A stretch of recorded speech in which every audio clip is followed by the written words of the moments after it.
When should you keep handling IT yourself? When should you hire an IT person onto your staff? Or when should you utilize an outsourced IT vendor? Hi everyone, Alex Moen here with today's BizTech tips, and we'll cover some rules of thumb there, as well as some general questions and considerations to ask yourself.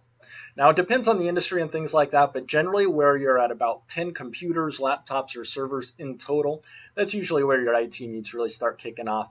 And as just a general rule of thumb, it's usually about a half hour per month per computer, laptop, and server that you have that is needed. And everything else is just based around, well, how techy are your people? What are your future goals and things like that? So, number one, consider, well, how many computers, laptop servers do you have, and how many help desk issues do you have? And do you plan on growth? Because growth is also going to come with onboarding and things like that. Now, number two, it leads into growth there too, because you need to consider your network, your security, and just operational efficiency there too. You need to have a solid foundation that can grow and be scaled. Otherwise, you could hurt yourself and not even realize it in the future.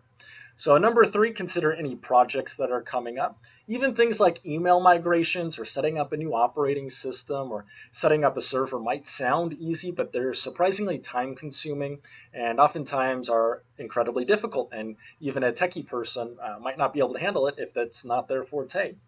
Number four, consider how efficiently things are running currently.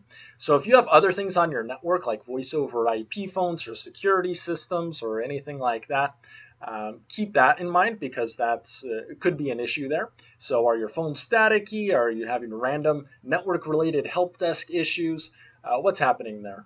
Number five, how comfortable are you in terms of disaster recovery? What's your backup recovery speed, and cybersecurity and antivirus look like there?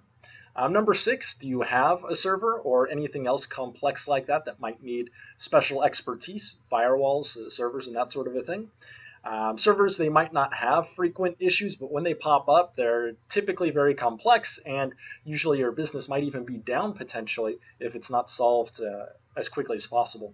And then again, number seven, just think not only do you have techie people on staff and what percentage of the issues they can handle, but you have to weigh that against the opportunity cost of them not doing their regular job.